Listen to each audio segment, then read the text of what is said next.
नमस्कार। The federal देश के श्रेणी से संवाद कार्यक्रम में आप सभी का स्वागत है। जून के दूसरे हफ्ते में राम मंदिर अयोध्या में, जो कि बहुत ही जोर शोर से निर्माण हुआ, 2024 में उसका प्राण प्रतिष्ठा हुआ। एक बड़ा राजनीतिक मुद्दा जिसने भारतीय जनता पार्टी को कई राज्यों और केंद्र में सत्ता दिलाई, वहां पे चंदा चोरी का मामला सामने आया। एसआईटी जांच कर रही है और इस पूरे मसले को लेकर तमाम तरह के राजनीतिक विवाद चल रहे हैं। अगले साल उत्तर प्रदेश में विधानसभा चुनाव है। ठीक उसके पहले इस मुद्दे का सामने आना और सीबीआई जांच की मांग की जा रही है दलों के द्वारा, लेकिन सीबीआई नहीं बल्कि एसआईटी का गठन किया गया और उसके बाद एफआईआर दर्ज की गई, जिन लोगों को गिरफ्तार किया गया इस गबन के आरोप में। तो इन सभी पहलुओं पे हम आज चर्चा करेंगे। हमारे साथ हमारे एडिटर श्री एस श्रीनिवासन जी जुड़ चुके हैं, द फेडरल के एडिटर इन चीफ। और उनसे, क्योंकि उन्होंने राम मंदिर आंदोलन को देखा 90 के दशक से, भारतीय राजनीति में उसके चलते जो बदलाव आया उसको देखा, तो आज हम उन्हीं से समझेंगे कि इस गबन के आरोप के बाद किस तरीके की राजनीति एक हम देखने को हमें मिलेगी। तो सर, सबसे पहले आपका स्वागत द श्रेणी से संवाद कार्यक्रम में। और धन्यवाद सर, मनीष। धन्यवाद सर। सर, आपको लग रहा था कि जिसमें करोड़ों हिंदुओं की आस्था का केंद्र अयोध्या, हर दिन लाखों लोग वहां पहुंच रहे थे, वहां पे मंदिर में इस तरीके के गबन का, चढ़ावे की चोरी का आरोप और ये मामला का सामने आना, आप इसको किस तरीके से आपने इसको फील किया, इसको देखा? देखिए, ये काफ़ी चौंकाने वाली बात है जो इस तरह का एक मंदिर में इस तरह के जो चढ़ावे को लेकर जो चोरी दिखाई बताई जा रही है, ये पूरा का पूरा जो मामला है वो काफ़ी लोगों को इस बात से यकीन नहीं हो रहा होगा कि मंदिर का जो आपने पूरा देखा, शिलान्यास दोबारा हुआ और उसके बाद उसका निर्माण शुरू हुआ। और आप जो तारीख देखेंगे तो अ, उन 2019 के पास बाद तेज़ी आई, क्योंकि तभी जो है सुप्रीम कोर्ट का जजमेंट आया। उसके बाद 1920 में उसमें काम शुरू हो गया और ट्रस्ट बना तभी। उसके बाद ध्वजारोहण हुआ आखिर में, आपने देखा होगा प्रधानमंत्री ने उस मंदिर का निर्माण जब चल ही रहा था 2024 के थोड़ा सा पहले, 2024 में ही उसका नए मूर्ति का वो हुआ, क्या कहते हैं, प्राण एक प्रतिष्ठा। प्राण प्रतिष्ठा हुआ। उसके बाद एक ध्वजा का भी जो है 2025 में ध्वजा, बहुत बड़ा एक ध्वजा भी वहाँ पर लाया है, ताकि एक ध्वजा खम्भ जो है उसको भी वहाँ रखा गया। तो कई सारे ऐसे घटनाएं हुई जिसको हम यदि सीक्वेंस में देखें तो ये पूरा का पूरा जो राम जन्मभूमि का एजिटेशन था, जो 1980 के दशक में उसने गर्मी उसमें आई, जोश पकड़ा उसने। ये बहुत सारे घटनाएं हुई बीच में, आपको मालूम होगा। पहले मंदिर के एकाएक मंदिर के दरवाजे, पुराने जो मंदिर है मैं उसकी बात कर रहा हूँ, जब वो एक मस्जिद के साथ लगा हुआ था, उसके अंदर गुम्बद के भी नीचे था, तब दरवाजे खोल दिए गए पूजा के लिए 80 में। उसके बाद एक शिलान्यास तब भी हुआ था राजीव गांधी के समय पे। उसके बाद फिर मुलायम सिंह जी के कार्यकाल में वहाँ पर दो अटैक हुए। जो पहला जो अटैक हुआ वो मस्जिद के ऊपर हुआ, तब नहीं टूटा। दूसरे में फिर वो धाराशायी, मतलब वो उसको गिरा दिया गया। फिर वहाँ टेंट के नीचे भी रामलला को कई साल रखा गया और कई लोग फिर वहाँ पर पूजा करने जाने लगे।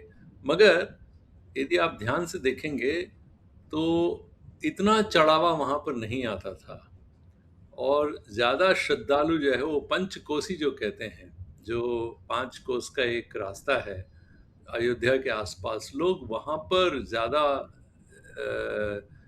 भ्रमण करके वहाँ से आते थे और फिर वो सरयू नदी है वहाँ पर डुबकी लगाते थे। ये सब होता था।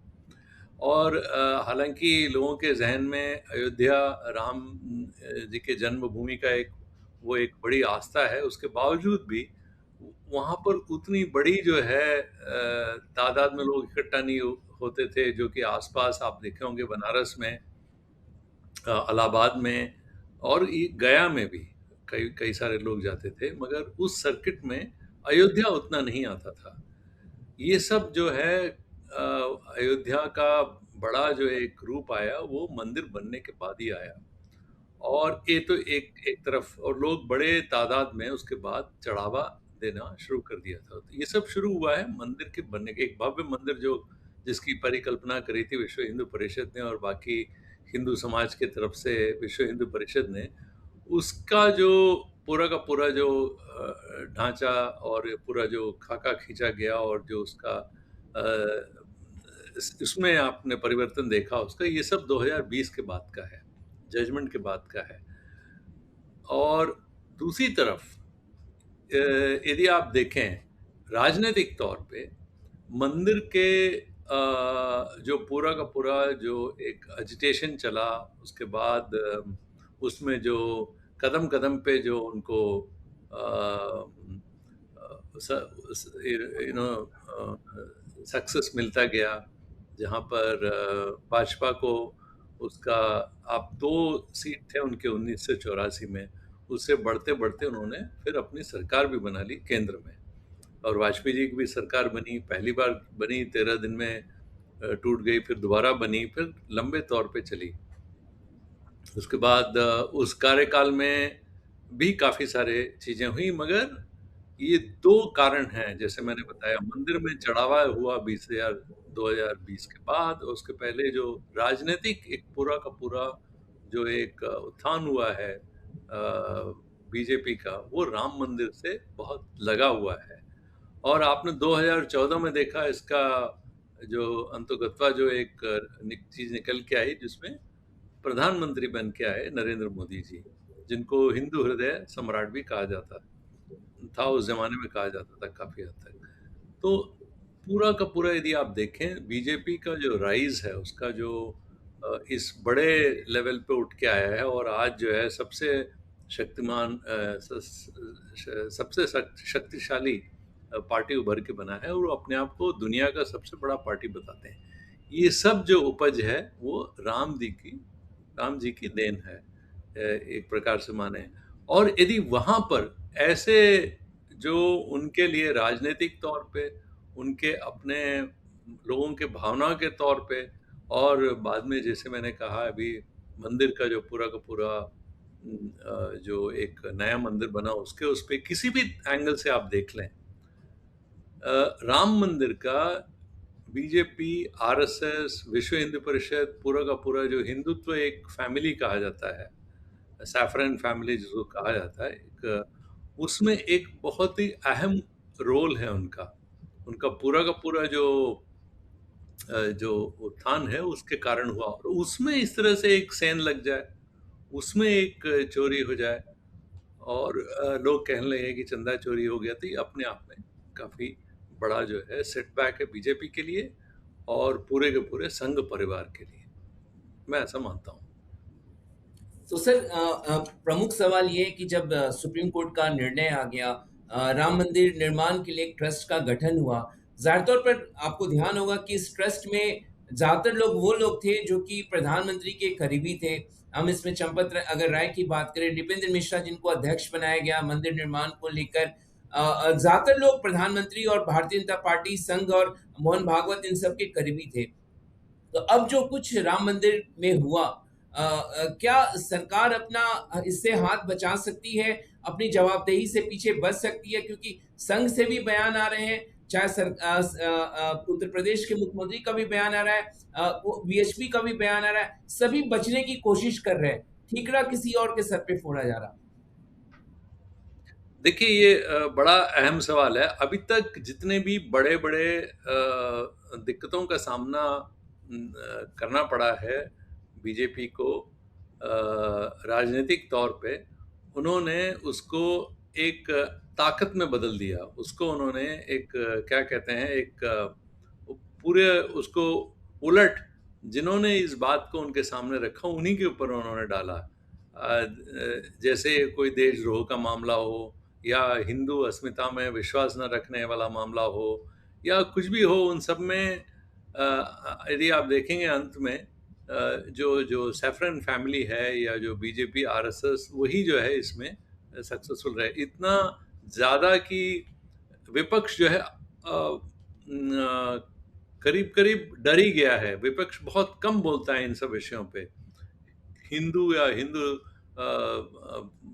रिलेटेड कोई भी बात हो उसमें कहने से बहुत हिचकिचाता है विपक्ष, क्योंकि उनको डर ये लगता है कि तुरंत ये कह दिया जाएगा आप एंटी हिंदू हैं, एंटी नेशनल हैं।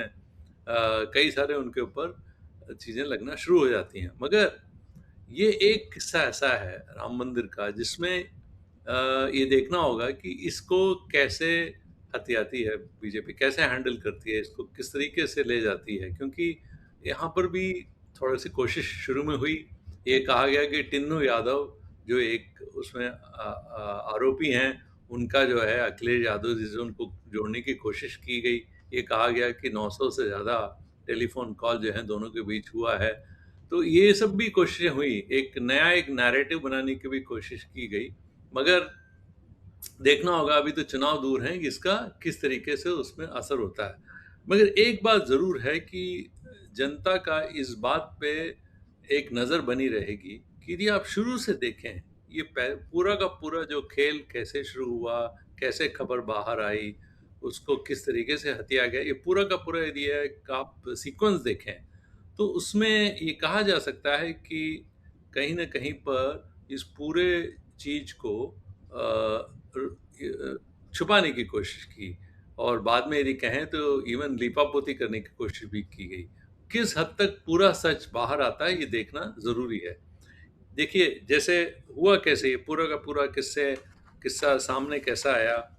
2 पत्रकार हैं अयोध्या में, इंदु भूषण पांडे और ओपी सिंह। कहा ये जाता है कि 5 मई के आसपास पूरे के पूरे अयोध्या में ये खबर फैल गई थी कि भई राम मंदिर के चढ़ाव को लेकर कोई न कोई दिक्कत है। ये बात इसलिए आई कि आपस में शायद कुछ मनमुटाव हो गया था या कुछ झगड़ा हो गया था आपस में पैसे को लेकर, क्योंकि पैसा आखिरकार एक मुसीबत की चीज़ है, लड़ाई में उसका काफ़ी बड़ा वो होता है। शायद वहाँ से कहीं निकल के आए, मगर ये सुगबुगाहट पूरे अयोध्या में थी कि कुछ गड़बड़ है उधर। ये 2 पत्रकार हैं, इनके लोग इनके पास आए और इनमें से एक वकील भी हैं। ये कहा गया कि भई आप लोग इसमें क्या कर रहे हैं? तो एक दूसरे पत्रकार हैं जिनका नाम अभिषेक है और वो अपना एक अलग वेबसाइट चलाते हैं जिसका नाम टॉप सीक्रेट है। ये अभिषेक उपाध्याय उनका पूरा नाम है। शायद वो भी इनसे मिले, बात किया इन्होंने ये दोनों जो पत्रकार हैं इन लोगों से, पांडे जी से और सिंह जी से, सिंह साहब से, और फिर उन्होंने उसको उस खबर को अगले दिन पेश किया सोशल मीडिया में, मगर सीधे तौर पे नहीं लिखा। उसको उन्होंने ऐसे लिखा जैसे उनको सपना आया हो। उन्होंने बोला कि मैंने एक भयानक सपना देखा, उस सपने में चंदा चोरी के बारे में ये सुना, और इसका फिर संज्ञान लेते हुए अखिलेश यादव और बाकी जो नेता हैं, उन्होंने उसको आगे बढ़ाया और तब से बात बढ़ गई। मगर इसका पहला रिएक्शन यदि इन्हीं लोगों से यदि जो इधर-उधर जो इंटरव्यूज़ हैं उसमें आए, तो उसने शायद 1 दिन बाद 6 तारीख को या 7 तारीख को ये कोशिश हुई कहने की कि देखिए एक शायद स्टेटमेंट इन्हीं का था, चंपत राय जी का ही था कि देखिए ऐसा है कि हम लोग समय-समय पर ऑडिट कराते रहते हैं। ये भी एक ऑडिट का ही दौर है। ज़्यादा कुछ ख़ास उसमें कुछ है नहीं। थिंग्स एज़ यूजुअल है, नॉर्मल है, ये कहा गया।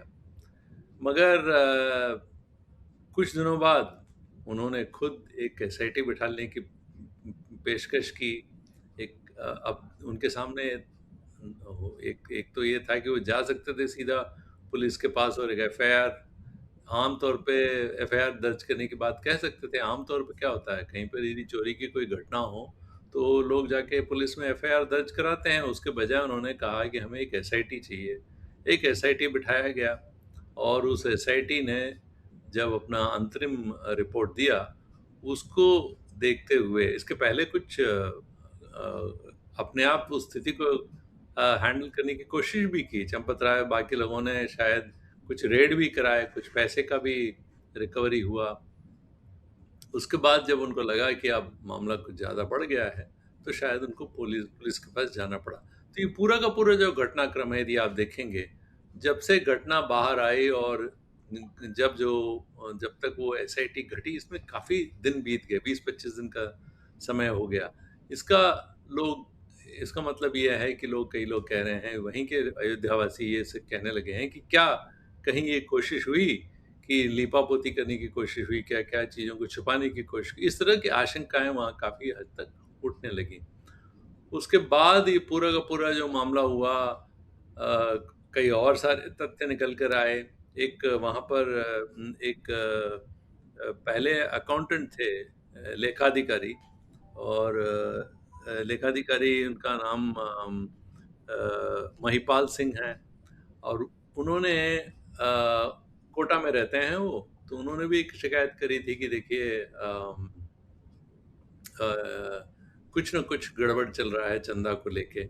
उनको भी जो है पद से हटाया गया, और वो खुद ही एक आरएसएस के बहुत कर्मठ रहे हैं, और उन्होंने फिर इस बात को फिर पत्रकारों को, ये टॉप सीक्रेट जो है, ये जो वेबसाइट है, इसको उन्होंने बताया। उन्होंने कहा भाई हम बहुत पहले ही 2-4 साल पहले ही इस बात का हम ज़िक्र कर चुके हैं। मतलब कहीं न कहीं वो ये कहने की कोशिश कर रहे थे कि देखिए ये कोई नया जो है चीज़ उभर के नहीं आई है। चंदा जो चोरी है शायद कई सालों से चलता आ रहा है। और बहुत सारे और भी चीज़ें हैं, जिस तरीके से ट्रस्ट का मीटिंग बुलाई गई और ये कहा गया कि जबकि परासरन जो एक ट्रस्ट के बहुत के परासरन 90 से ज़्यादा उम्र है उनकी, उनका ये कहना था कि भाई ऐसा है, किसी ने रिज़ाइन कर दिया ट्रस्ट से तो वैसे ही उसका रेज़िग्नेशन एक्सेप्ट हो जाता है। मगर फिर भी इन्होंने एक मीटिंग बुलाई, उसमें चंपत राय और दूसरे जो हैं वो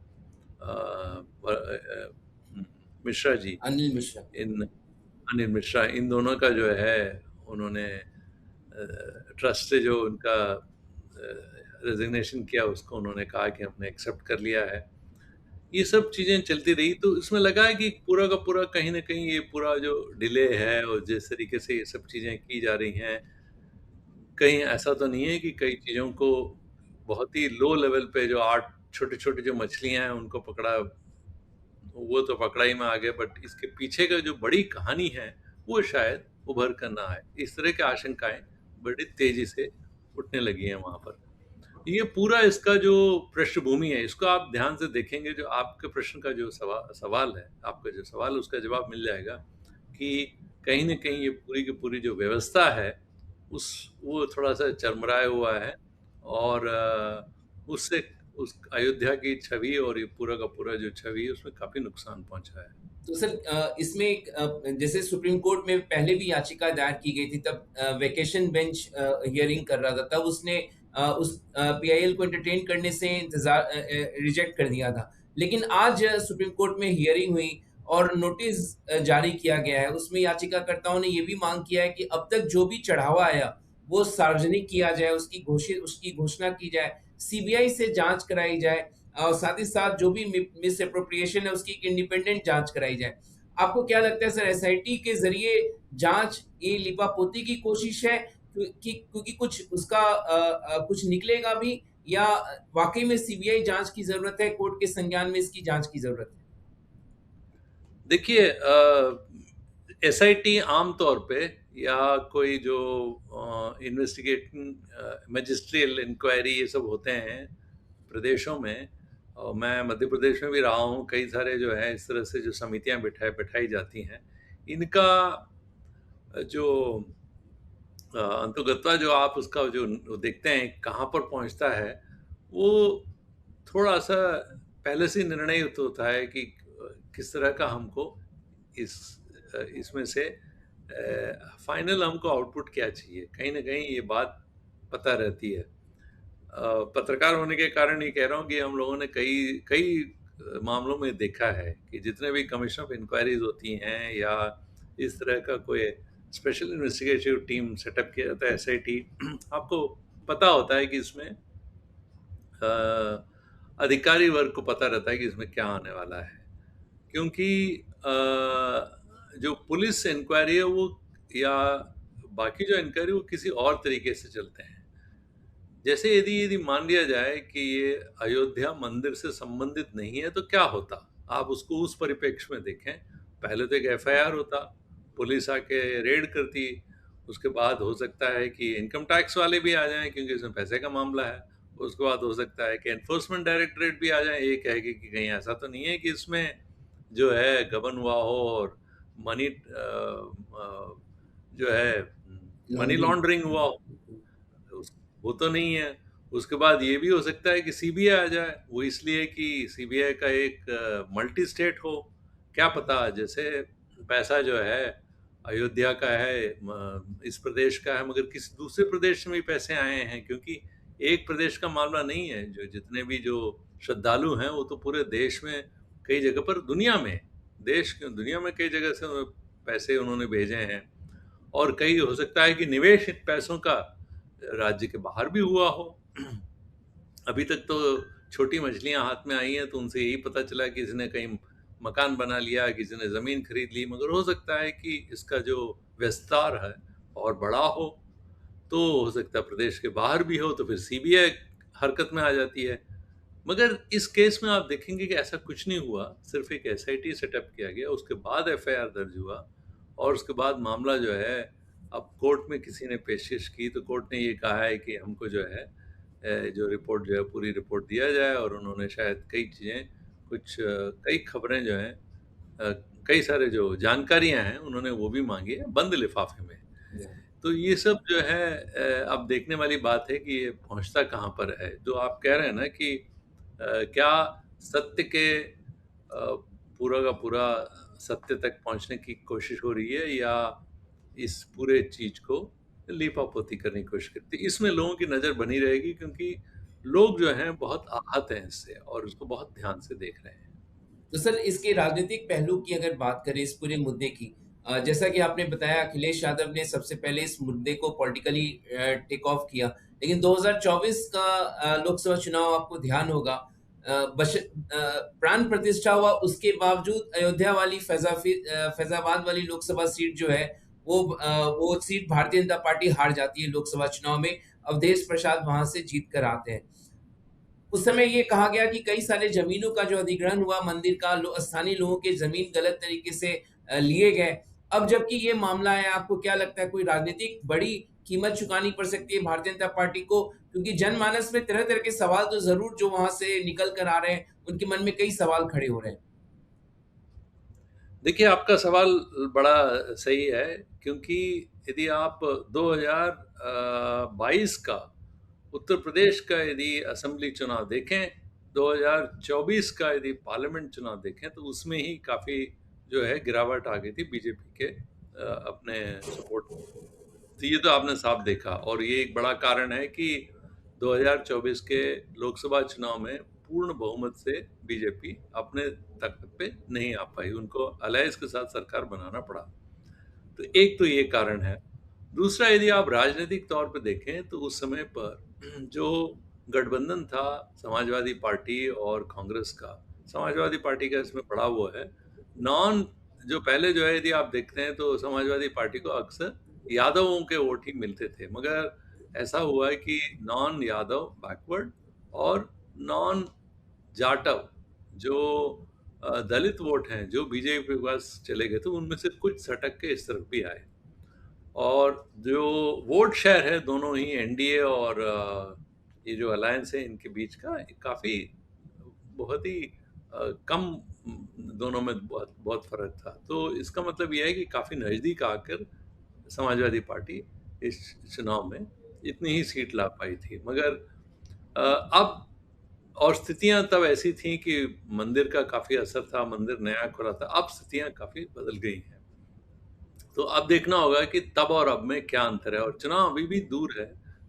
8 महीने हैं अभी, अगले साल है चुनाव राज्य का।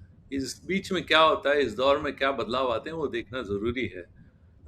क्योंकि अ, जो विपक्ष के सामने जो बीजेपी और उनका जो पूरा का पूरा जो पार्टी है, वो काफ़ी ताकतवर है।